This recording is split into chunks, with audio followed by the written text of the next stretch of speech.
للناس وبينات من الهدى والفرقان.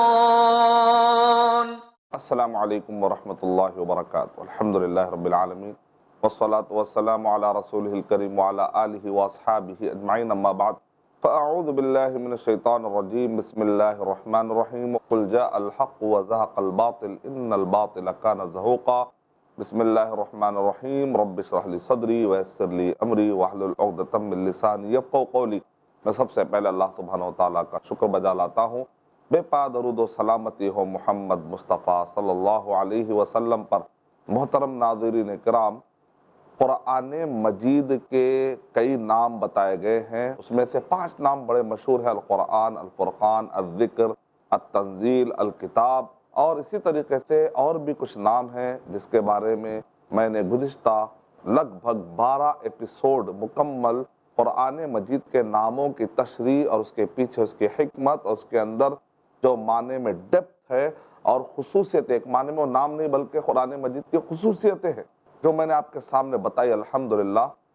آئیے آج ہم جاننے کی کوشش کرتے ہیں کہ قرآن مجید کی حقانیت، قرآن مجید کی عظمت اور قرآن مجید کی صداقت کے حوالے سے کچھ باتیں ہیں جس کو جان لینے کے بعد آپ کو اسلام پیش کرنے میں آسانی رہے گی انشاءاللہ، کہ قرآن مجید پر جو اعتراضات ہوتے ہیں اس کا جواب ہم کس طریقے سے دیں.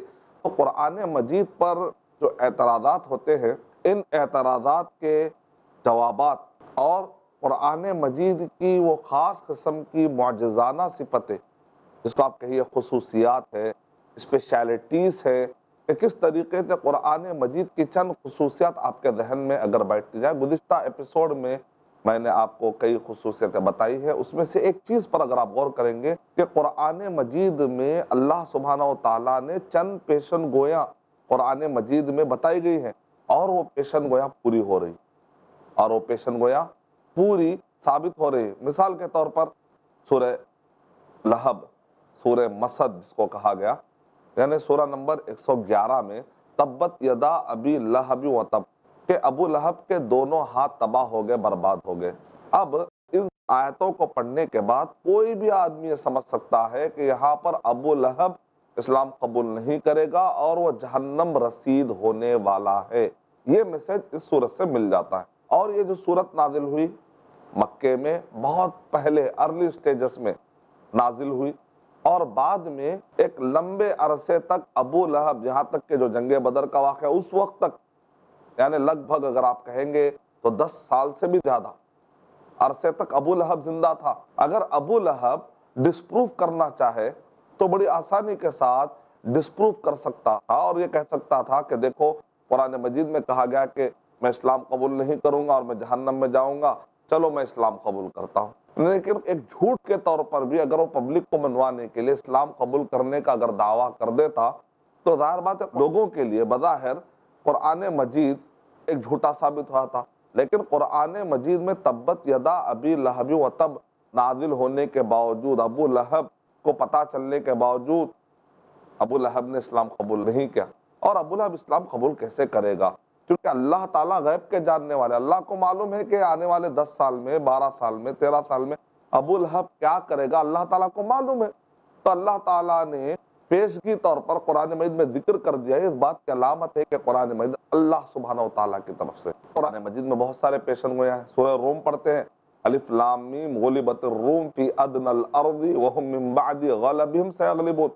نبی اکرم صلی اللہ علیہ وسلم اور صحابہ کرام اور اسی طرح کفار قریش جب ان کو اطلاع ملی کہ پارس کے لوگ جو آگ کی پوجا کرنے والے تھے، ایک معنی میں مشرکین ان کو اپنا قریبی سمجھتے تھے، اور جو روم کے لوگ تھے وہ عیسائی تھے، یعنی کہ وہی نازل ہونے کا جو مسئلہ ہے آسمان سے. تو فارس کے لوگوں نے، کسرا کے لوگوں نے قیصر والوں کو، یعنی روم والوں کو ہرا دیا. تو کفار قریش بغلے بجانے لگے اور وہ اعلان کرنے لگے کہ جس طریقے سے فارس کے لوگوں نے غلبہ پایا ہے روم پر، اے مسلمانوں، کفار قریش گویا کہ اپنے بارے میں کہہ رہے کہ ہم بھی بت پرست ہیں اور فارس کے لوگ بھی بت پرست ہیں، بہت جلد ہم بھی تم پر غلبہ پا جائیں گے. تو یہ آیتیں نازل ہوئی مسلمانوں کی تسلی کے لیے. الف لام میم غلبت الروم فی ادنی الارض وهم من بعد غلبهم سیغلبون، کہ روم کے لوگ مغلوب ہوئے لیکن بہت جلد وہ لوگ غالب ہونے والے ہیں. اب جیسے آیت نازل ہوئی تو ظاہر بات ہے کہ کفار قریش نے کہا کیسے ہو سکتا ہے، کیونکہ روم اتنے بڑے پیمانے پر ان کی شکست ہو چکی تھی کہ کفار قریش کو یقین نہیں آیا، اور انہوں نے کہا یہ بات کیا ہے؟ تو ابو بکر رضی اللہ تعالیٰ عنہ جو قرآن مجید کی ہر بات کو فوراً مان لیتے تھے، انہوں نے کہا شرط لگا لیتے ہیں کہ روم دوبارہ غالب ہو کر رہے گا، اور انہوں نے شرط ایسے ہی جلدی کی لگا لی تھی۔ تو نبی اکرم صلی اللہ علیہ وسلم نے ارشاد فرمایا کہ بضع سنین آیا ہے، یعنی کہ کم سے کم 9 سال کا تو عرصہ کاؤنٹ کر لو۔ تو ابو بکر رضی اللہ تعالیٰ کا 9 سال کے اندر یہ واقعہ ہونے والا ہے، اور جس وقت پر جنگ بدر سے صحابہ اکرام کامیاب ہو کر لوٹ رہے تھے تو اس وقت پر یہ اطلاع ملتی ہے کہ روم دوبارہ غالب آ چکا، یعنی مطلب یہ ہے کہ ایک پیشن گوئی تھی جو پوری ہوئی۔ اسی طریقے سے ہمیں سورہ فتح پڑھنے کے بعد بھی پتہ چلتا ہے کہ وہاں پر بھی ایک خواب نبی اکرم صلی اللہ علیہ وسلم کو دکھایا گیا، اور بعد میں الحمدللہ وہ خواب پورے طریقے سے ثابت ہوا کہ نہیں ہوا؟ ثابت ہوا۔ تو قرآن مجید میں سے بہت سارے پیشن گویاں ہیں، یعنی ایک آدمی اگر پیشن گویوں کی زبان سمجھنے کی کوشش کرے تو قرآن مجید کے حقانیت اس کو سمجھ میں آ جائے گی۔ اس انداز میں بھی اگر وہ غور کر لے، قرآن مجید کی تعلیمات پر اگر وہ غور کر لے تو قرآن مجید کی حقانیت اس کو سمجھ میں آ جائے گی۔ اور قرآن مجید میں یہاں تک بھی کہا گیا کہ جو یہود ہے، یہ یہود اپنے بارے کہتے ہیں کہ ہم بہت سچے ہیں، اللہ کے چہیتے ہیں۔ وہ لوگ کہتے تھے نحن ابناء اللہ و احباہ، ہم تو اللہ کے بیٹے ہیں اور اللہ کے چہیتے ہیں۔ تو اللہ سبحانہ و تعالیٰ نے قرآن مجید میں ارشاد فرمایا اگر یہ واقعی لوگ سمجھتے ہیں کہ اللہ کے بیٹے اور چہیتے ہیں تو پھر ان سے کہو فتمنوا الموت ان کنتم صادقین، اگر تم سچے ہو تو پھر موت کی تمنا کرو۔ سورہ بقرہ میں بتایا گیا، سورہ جمعہ کے اندر ہی بتایا گیا۔ لیکن یہودی حضرات، یہود ہوتے ہوئے انہوں نے موت کی تمنا کی ہو، اگر وہ جھوٹ کے طور پہ بھی تمنا کر دیتے تو قرآن میں ڈسپروف ہو آتا تھا، لیکن وہ کیسے کر پائیں گے؟ کیونکہ قرآن مجید اللہ سبحانہ وتعالی کی طرف سے، اور اللہ سبحانہ وتعالی غیب کے جاننے والے ہیں۔ غیب کے جاننے والے نے جب اعلان کر دیا کہ یہودی ایسی بات نہیں کرنے، ایسا کام نہیں کرنے والے ہیں، تو ظاہر بات ہے وہ کام ایسا ہوگا ہی نہیں۔ تو قرآن مجید کے یہ جو اٹل احکامات ہیں جس سے کہ ہم سمجھ سکتے ہیں کہ قرآن مجید اپنی بات پر کتنا پختہ اور حق ہے۔ اب آئیے قرآن مجید پر کچھ اگر اعتراضات ہوتے ہیں ان کے جوابات کیسے دیے جائے؟ تو ایک طریقہ تو وہ ہے جو کہ میں نے گزشتہ ایپیسوڈ میں بتایا کہ کچھ لوگ قرآن مجید کی آیت کو لیتے اور سیاق و سباق سے کاٹ دیتے۔ اکثر یوں سمجھیے آپ 50% سے بھی زیادہ اعتراضات مشنریز کے جو ہوتے ہیں، اورینٹلسٹ کے جو ہوتے ہیں، آپ دیکھیے کہ جب بھی اعتراض آتا ہے تو آپ آگے پیچھے پڑھ لیجئے، آپ کو جواب مل جائے گا۔ یعنی سیاق و سباق کو کاٹ کر لوگ معنی غلط بتانے کی کوشش کرتے ہیں۔ تو آپ کیا کیجئے، سمپل آیتوں کو آگے پیچھے کی جو آیتیں ہیں وہ ملا کر اگر آپ پڑھ لیں گے تو معنی سمجھ میں آ جائے گا اور اعتراضات ختم ہو جائیں گے۔ اس طریقے سے آپ مناظرہ کرتے ہیں یا سامنے والے کے اعتراضات کا اگر آپ جواب دیتے ہیں تو پہلا طریقہ یہ ہے کہ آؤٹ آف کانٹیکسٹ کوٹ کرنے مت دیجیے کسی کو بھی۔ جیسے ہی کچھ آیتیں کوٹ کرتے ہیں تو کہیے بھائی آؤٹ آف کانٹیکسٹ تو کوٹ نہیں کر رہے آپ، ایسا تو نہیں کہ آپ آیتوں کا سیاق و سباق اس کے آگے اور پیچھے کی آیتیں تو نہیں کاٹ رہے ہیں، صحیح پڑھیں گے تو مسئلہ حل ہو جائے گا۔ تو یہ اکثر طریقہ یہی ہے اعتراضات کے جوابات دینے کا کہ قرآن میں تو اس کے کانٹیکسٹ میں پڑھ لیا جائے۔ امام احمد بن حنبل رحمۃ اللہ علیہ کے زمانے میں ایک شخص نے آ کر کہا کہ وَهُوَ مَعَكُمْ أَيْنَمَا كُنْتُمْ، قرآن مجید میں آ رہا ہے کہ اللہ تعالیٰ تو تمہارے ساتھ ہے، تو اللہ تعالیٰ تمہارے ساتھ ہے تو اس میں ذات مراد کیوں نہیں لیتے، ہم صرف علم مراد کیوں لیتے ہیں؟ اللہ کی ذات عرش کے اوپر ہے اور اللہ تعالیٰ ہر جگہ ہے علم کے ساتھ، تمہارے ساتھ اللہ تعالیٰ ہے علم کے ساتھ، ایسا ہم کیوں مراد لیتے؟ تو امام احمد بن حنبل رحمۃ اللہ علیہ نے کہا جو لوگ یہ کہتے ہیں کہ اللہ کی ذات ہمارے ساتھ ہے اور انسان اور اللہ کی ذات مل چکی ہے یا ہمارے ساتھ ہے کائنات میں، جو معنی ایسا لیتے ہیں، تو امام احمد بن حنبل رحمۃ اللہ علیہ نے کہا یہ وہ لوگ ہیں جو آیت کا اگلا حصہ مانتے ہیں اور پچھلے حصے کا انکار کر دیتے ہیں۔ یعنی مطلب یہ ہے کہ آؤٹ آف کانٹیکسٹ اللہ یعلم ما فی السماوات و ما فی الارض آ رہا ہے، اللہ تعالیٰ آسمان اور زمین کے جاننے والے ہیں، اور وَنَعْلَمُ مَا تُوَسْوِسُ بِهِ نَفْسُهُ وَنَحْنُ أَقْرَبُ إِلَيْهِ مِنْ حَبْلِ الْوَرِيدِ، اللہ سبحانہ تعالیٰ شہرک کے قریب ہے کہہ کر اللہ کی ذات مراد لے رہے ہیں کہ اس سے پہلے اللہ تعالیٰ وسوسوں کو تک جاننے والا ہے تو اللہ تعالیٰ عرش پر ہوتے ہوئے بھی وہ اللہ سبحانہ و تعالیٰ بندوں کے احوال جانتا ہے. تو یہ آیتوں کو ملانے سے بات سمجھ میں آ جاتی ہے کہ اللہ سبحانہ و تعالیٰ علم کے ساتھ تمہارے ساتھ ہے، نہ کہ اللہ کی ذات تمہارے ساتھ ہے. کیونکہ جو کائنات ہے نا، یہ جو زمین ہے، اس کے اندر طاقت نہیں ہے کہ وہ اللہ سبحانہ و تعالیٰ کی ذات کو برداشت کر سکے. طاقت نہیں ہے، کمزور ہے کائنات. ذات تو دور کی بات ہے، جو تجلی فلما تجلی ربہ للجبل، موسیٰ علیہ السلام نے کیا کہا؟ اے اللہ میں آپ کو دیکھنا چاہتا ہوں. اللہ تعالیٰ نے کہا لن ترانی، تم ہرگز مجھے نہیں دیکھ سکتے. کہا کہ نہیں، تو کہا کہ ٹھیک ہے، ایک تجلی ظاہر ہوگی ایک پہاڑ پر اور اس کے بعد دیکھتے ہیں. جیسے ہی اللہ سبحانہ و تعالیٰ کی طرف سے ایک روشنی کا کچھ حصہ ظاہر ہوئی اور پہاڑ سے ٹکرائی تو پہاڑ ریزہ ریزہ ہو گیا. فخر موسیٰ صعقا، موسیٰ علیہ السلام دھڑام سے گر پڑے. شهر رمضان الذي انزل فيه القرآن. خوش اخلاقی، ملنساری، آداب و احترام کی عادت اور صرف اللہ ہی کی عبادت.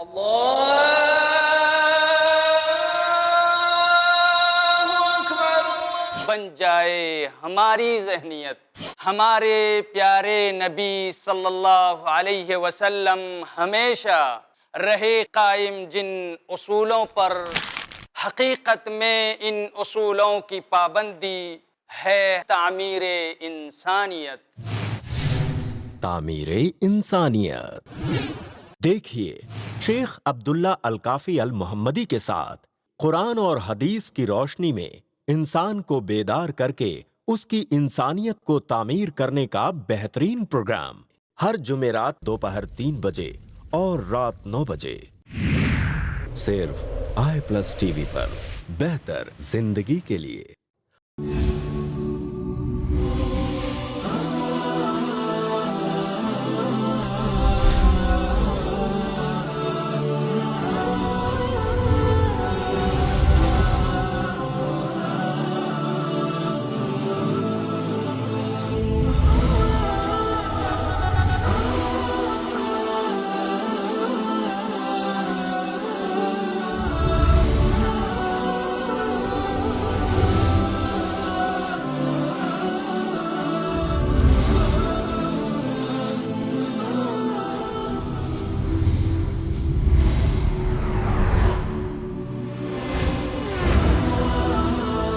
ان تمام موضوعات کی کرنے وضاحت آ رہے ہیں نان سٹاپ ایڈوکیٹ فیض سید، ہر اتوار رات 8 بجے صرف i+ ٹی وی پر، بہتر زندگی کے لیے. پیارے نبی صلی اللہ علیہ وسلم کی آمد سے پہلے ظلم کا شکار ہوتی تھیں بیٹیاں. مان کر مصیبت اور نحوست زندہ درگور کر دی جاتی تھیں بیٹیاں. بیٹی راحت بنی اور بہن شفقت، بیوی سکون اور ماں کے قدموں میں جنت. آدم کی بیٹیاں شیخ شمیم فوزی کے ساتھ دیکھیے اسلام میں کیوں ہے عورت کا بلند مقام، ہر بدھ دوپہر 3:30 بجے اور رات 9:30 بجے صرف i+ ٹی وی پر، بہتر زندگی کے لیے. ہر مومن پر فرض ہے جس کا پڑھنا، جاننا اور سمجھنا. وَلَقَدْ يَسَّرْنَا الْقُرْآنَ لِلذِّكْرِ فَهَلْ مِن مُدَّكِرٍ. جس کے بغیر ممکن نہیں دنیا اور آخرت کی کامیابی. تخلیق کائنات سے لے کر محشر کے حالات تک ہے ہر رہنمائی کا ذخیرہ قرآن. درس قرآن. دیکھیے شیخ ثناء اللہ مدنی کے ساتھ قرآن کا ایسا درس جو آپ کے ذہن کو منور کر دے، ہر پیر سے جمعرات اور سنیچر صبح 6:30 بجے اور شام 7:30 بجے صرف i+ ٹی وی پر، بہتر زندگی کے لیے.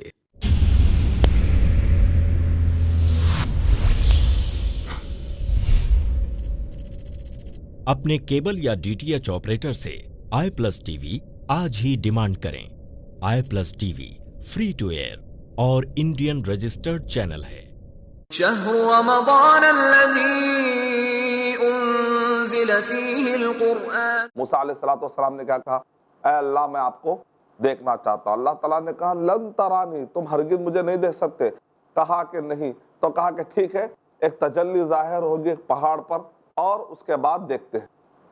جیسے ہی اللہ سبحانہ و تعالیٰ کی طرف سے ایک روشنی کا کچھ حصہ ظاہر ہوئی اور پہاڑ سے ٹکرائی تو پہاڑ ریزہ ریزہ ہو گیا. فخر موسیٰ صعقا، موسیٰ علیہ السلام دھڑام سے گر پڑے.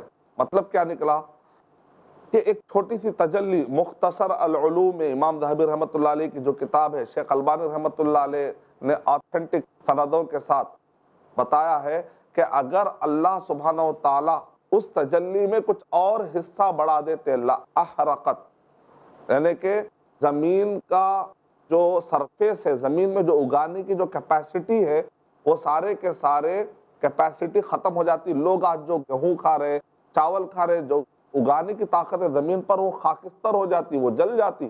یعنی کہ زمین میں اللہ سبحانہ تعالیٰ کی طرف سے جو تجلی آئی ہے اس کو اٹھانے کی طاقت نہیں ہے. تو اللہ سبحانہ تعالیٰ کی ذات ہر جگہ ہے. اس طریقے سے بہرحال عقیدہ نے الرحمن علی العرش استوى، رحمان عرش پر ہے اور اس کا علم ہر جگہ ہے. تو مطلب کیا نکلا؟ کانٹیکس میں پڑھنے سے بات سمجھ میں آتی ہے. اور اسی طریقے سے جتنے بھی قرآن مجید پر اعتراض کر کے کہتے ہیں کہ قرآن مجید میں دہشت گردی ہے، دراصل وہ آیتوں کو آؤٹ آف کانٹیکس پڑھتے ہیں. سورہ توبہ سورہ نمبر 9 کی آیت نمبر 5 کو سامنے رکھ کر کہتے ہیں فَاقْتُلُوا الْمُشْرِكِينَ، سارے مشرکوں کو قتل کر دو. اس کا مطلب نکلا کہ سارے مشرکین کو قتل کر دینے کی بات چل رہی ہے، یعنی کہ مسلمان جو بھی نہیں ہوتا سب کو قتل کر دو. اگر بات ایسی ہوتی کہ جو بھی کلمہ نہیں پڑھے اسلام کہتا ہے کہ ان کو قتل کر دو، تو پھر اسلام میں معاہدے کا سسٹم کبھی نہیں ہوتا. اسلام میں مستأمن، معاہد، ذمی، یہ سارے کانسیپٹ نہیں ہوتے. جب نبی اکرم صلی اللہ علیہ وسلم نے مکہ فتح کیا تو آپ نے کیا کہا؟ معاف کر دیا. آپ نے یہ نہیں کہا کہ جو بھی کلمہ نہیں پڑھے گا میں اسے قتل کر دوں گا. نہیں، طائف کے موقع پر فرشتے نے آفر بھی دیا، لیکن نبی اکرم صلی اللہ علیہ وسلم آفر کو چھوڑ دیا. کہا کہ نہیں، میں صبر کروں گا، ہو سکتا ہے کہ ان کی نسل میں سے ایسے آئیں گے جو ایک اللہ کی بات کریں گے. طائف کے میدان کا واقعہ، فتح مکہ کا واقعہ، تو یہ سب واقعات کیا ہے. اس کے بعد بھی 9 ہجری 10 ہجری میں وفد نجران کا جو معاہدہ ہوا عیسائیوں کے ساتھ، اور اس کے بعد صحابہ اکرام نے جو معاہدے کے، اس بات کی علامت ہے کہ معاہدوں کا سسٹم بتلا رہا ہے کہ اسلام میں دہشت گردی کا کوئی بھی تصور نہیں پایا جاتا. اور سورہ توبہ نمبر 9 کی آیت نمبر 5، اسی آیت کو اچھے طریقے سے کانٹیکس میں پڑھ لیں گے تو بات سمجھ میں آئے گی. فَأَتِمُّوا إِلَيْهِمْ عَهْدَهُمْ إِلَى مُدَّتِهِمْ، کہ تم ان معاہدوں کو پورا کرو. جن لوگوں نے معاہدہ نہیں توڑا ان معاہدوں کو تم پورا کرو کہا جا رہا. اس کے بعد کی آیت سورہ توبہ نمبر 9 کی آیت نمبر 6 میں وَإِنْ أَحَدٌ مِّنَ الْمُشْرِكِينَ اسْتَجَارَكَ، جنگ کے دوران اگر کوئی مشرک تم سے پناہ مانگے تو فَأَجِرْهُ، تو تم اس کو پناہ دو، حَتَّى يَسْمَعَ كَلَامَ اللَّهِ، یہاں تک کہ وہ اللہ کلام سن لے.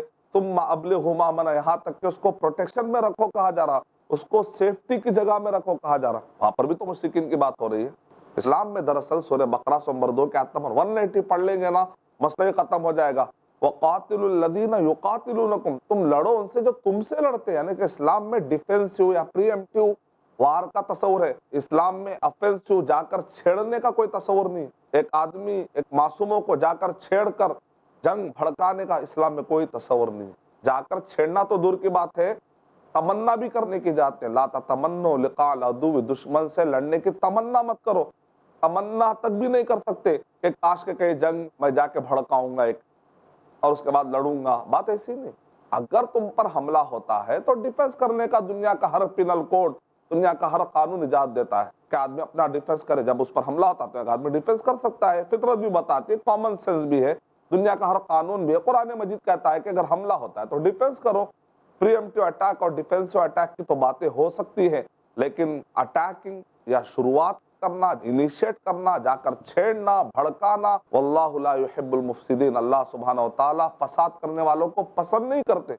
سورہ مائدہ نمبر 5 کی آیت نمبر 32 پڑھ لیں گے تو بات اور کلیئر ہو جائے گی. من اجل ذلك كتبنا على بني اسرائيل انه من قتل نفسا بغير نفس او فساد في الارض فكانما قتل الناس جميعا ومن احیاها فكانما احیا الناس جميعا. ایک معصوم کو مارنا پورے انسانوں کو مارنے کا گناہ لکھا جائے گا. کون مسلمان یہ برداشت کرے گا کہ قیامت میں پورے انسانوں کا گناہ اس کے سر پر آئے؟ ہر مسلمان ڈرتا ہے کہ قیامت میں مجھے کہیں گناہ نہ مل جائے. تو ایک معصوم کو، چاہے مسلمان ہو چاہے غیر مسلم ہو، کسی بھی معصوم کی جان آپ نہیں لے سکتے، کسی کو آپ ستا نہیں سکتے. اسے کیا پتا چلا؟ اس سے پتا چلا کہ قرآن مجید کی آیتوں کو کانٹیکس میں پڑھیں گے تو اعتراضات ختم ہو جاتے ہیں. ایسا کئی مرتبہ ہوتا ہے کہ قرآن مجید کو کانٹیکس میں لوگ نہیں پڑھتے. تو قرآن مجید پر اعتراضات کے جوابات دینے کا ایک طریقہ یہ ہے کہ جب بھی کوئی آدمی آپ کے سامنے کہتا ہے قرآن میں ایسا ہے، تو آپ کہیے میرے بھائی کہیں آپ کانٹیکس تو نہیں توڑ رہے، کہیں آیت کے آگے پیچھے کے سیاق و سباق کو تو نہیں توڑ رہے میرے بھائی، آگے پیچھے پڑھ لو، آپ کو ڈاؤٹ کلیئر ہو جائے گی. اس طریقے سے آپ جواب دے سکتے ہیں. دوسرا طریقہ، قرآن مجید پر اگر کوئی اعتراض کرتا ہے تو اس کے دوسرے جواب دینے کا طریقہ یہ ہے کہ بعض اوقات امیڈیٹ آیتوں میں اس کا جواب نہیں ملتا، قرآن مجید کے دوسرے صورتوں میں اس کا جواب ہوتا ہے. مثال کے طور پر آدم علیہ السلام سے چوک ہوئی، بڑا گناہ ہوا نہیں کہنا چاہیے، بڑے انبیاء کرام کے بارے میں بڑا گناہ ہوا کہنا جائز نہیں، چوک انسان ہونے کے ناطے چوک ہوئی. اور انبیاء کرام سے جو چوک ہوتی نا، اس کا فائدہ بھی کیا ہوتا ہے؟ انسانوں کو ہوتا ہے. وہ کیا؟ انبیاء چوک کیسے کرتے ہو؟ چوک ہونے کے بعد وہ اللہ سے کیسے معافی مانگ کر اللہ کو منا لیتے ہیں. یہ طریقہ آپ کو کہاں سے ملے گا؟ ظاہر بات ہے نبی اگر چوک کریں گے تو تب جا کے وہ چوک کے لیے جب وہ معافی مانگیں گے نا، تو انسانوں کو اچھا اللہ تعالیٰ کو منوانے کا طریقہ یہ ہے. ایک فائدہ ہوتا ہے، ان کے چوک میں بھی ہمارے لیے فائدہ ہے. اس وجہ سے اللہ تعالیٰ جان بوجھ کر نبیوں سے بھی کچھ چوک کراتے ہیں تاکہ انسانوں کو معافی مانگنے کا طریقہ مل جائے. کیونکہ اگر وہ چوک نہیں کریں گے تو پھر انسانوں کے لیے رول ماڈل کیسے بنیں گے، پھر انسانوں کے لیے نمونہ کیسے بنیں گے؟ تو بڑی حکمتیں ہوتی ہیں، اس کو سمجھنے کی کوشش کریں. سورہ بقرہ پڑھنے پر پتہ چلتا ہے فَتَلَقَّى آدَمُ مِن رَبِّهِ كَلِمَاتٍ کہ آدم علیہ السلام نے چند کلمات اللہ تعالیٰ سے سیکھے اور انہوں نے معافی مانگی، اللہ نے ان کی معافی کو قبول کر لیا. اب یہ کلمات کیا ہے؟ تو کوئی آ کر 10 باتیں بتائے گا تو آپ کہیں نہیں قرآن مجید پہلے پڑھ کر دیکھتے ہیں کہ کیا آدم علیہ السلام کا واقعہ اور بھی سورہ میں آیا ہے کیا. سورہ اعراف پڑھتے ہیں تو وہاں پر آپ 20 سے لے کے 30 کے درمیان پورے ڈیٹیل آدم علیہ السلام کے بارے میں وہاں پر آپ کو مل جائیں گے. وہاں پر بھی آدم علیہ السلام کا سیم قصہ دہرایا گیا اور وہاں پر تفصیل سے ملتا ہے کہ آدم علیہ السلام نے کیا کلمات پڑھے تھے. ربنا ظلمنا انفسنا وان لم تغفر لنا وترحمنا لنکونن من الخاسرین. پتہ چل گیا کہ وہ کلمات کیا ہے، اس سے مراد یہ ہے. تو اب 10 جگہ پر آپ کا خیال اگر کوئی لے جائے تو آپ کو لے جانے کی ضرورت نہیں ہے. تو اس سے دوسرا طریقہ ملا آپ کو کہ قرآن مجید میں اگر ایک جگہ پر کچھ تشریح نہیں ملتی ہے تو قرآن مجید کے دوسرے آیتیں پڑھ لیجیے. تیسرا طریقہ، بعض اوقات قرآن مجید میں اس کے جواب نہیں ملتے، حدیث میں ملتے. جیسا کہ اللہ تعالیٰ نے سورہ نحل سورہ نمبر 16 کی آیت نمبر 44 میں اللہ تعالیٰ نے نبی اکرم صلی اللہ علیہ وسلم کو یہ رول دیا وَأَنزَلْنَا إِلَيْكَ الذِّكْرَ لِتُبَيِّنَ لِلنَّاسِ. اے اللہ کے نبی صلی اللہ علیہ وسلم، ہم نے آپ کی طرف ذکر کو نازل کیا، قرآن کو نازل کیا تاکہ آپ اس کو بیان کر دیں. لِتُعْتِيَ النَّاسِ نہیں کہا، لوگوں کو قرآن دے دو نہیں کہا گیا، قرآن بیان کرو. جیسے ایک پوسٹ مین ہے، پوسٹ مین آتا ہے آ کر قرآن میں دے کر چلا جاتا ہے. تو ایسی بات نہیں ہے، محمد صلی اللہ علیہ وسلم کا رول یہ نہیں ہے کہ پوسٹ مین کی طرح قرآن دے کر چلے گئے. نہیں، نبی صلی اللہ علیہ وسلم مبین تھے، تبیین، یعنی کہ آپ نے آیت کا معنی، مطلب، کانٹیکس، اس کا مطلب کیا ہے، اس کا مطلب آپ نے سمجھا. جیسا کہ سورہ انعام سورہ نمبر 6 کے آیت نمبر 82 میں الذین آمنوا ولم یلبسوا ایمانہم بظلم، کہ وہ لوگ جو ایمان لائے اور جنہوں نے ظلم سے گڑبڑ نہیں کیا اس ایمان کو، تو ان کو امن ملے گا. اب صحابہ کرام کو تشویش ہوئی کہ بھئی ظلم، اینا لم یظلم، کون ہے؟ صحیح بخاری کتاب التفسیر کے اندر سورہ انعام کی تفسیر میں یہ واقعہ ہے کہ ہم میں سے کون ہے جو ظلم نہیں کرتا. انسان ہونے کے ناطے کچھ ظلم ہو جاتا تو کیا ہم جنت میں نہیں جائیں گے؟ کیا ہم کو جہنم سے نجات نہیں ملے گی، امن نہیں ملے گی کیا؟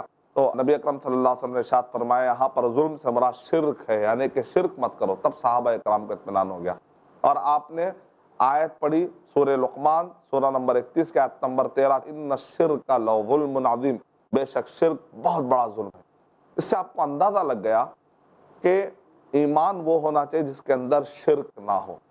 چوتھا طریقہ یہ ہے کہ قرآن مجید میں محکمات بھی ہیں اور متشابہات بھی. مثال کے طور پہ سورہ آل عمران میں اللہ تعالیٰ ارشاد فرما رہے هو الذی انزل علیک الکتاب منہ آیات محکمات ہن ام الکتاب واخر متشابہات فاما الذین فی قلوبہم زیغ فیتبعون ما تشابہ منہ ابتغاء الفتنة وابتغاء تأویلہ وما یعلم تأویلہ الا اللہ والراسخون فی العلم یقولون آمنا بہ کل من عند ربنا وما یذکر الا اولو الالباب. یعنی اللہ تعالیٰ کہہ رہے ہیں کہ قرآن مجید میں چند آیتیں کیا محکمات ہیں، چند آیتیں متشابہات.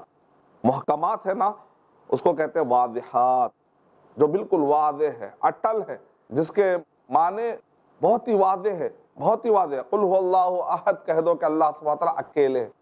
اب ایک کا معنی ایک ہی ہے پر دو معنی نہیں ہے کہیں بھی.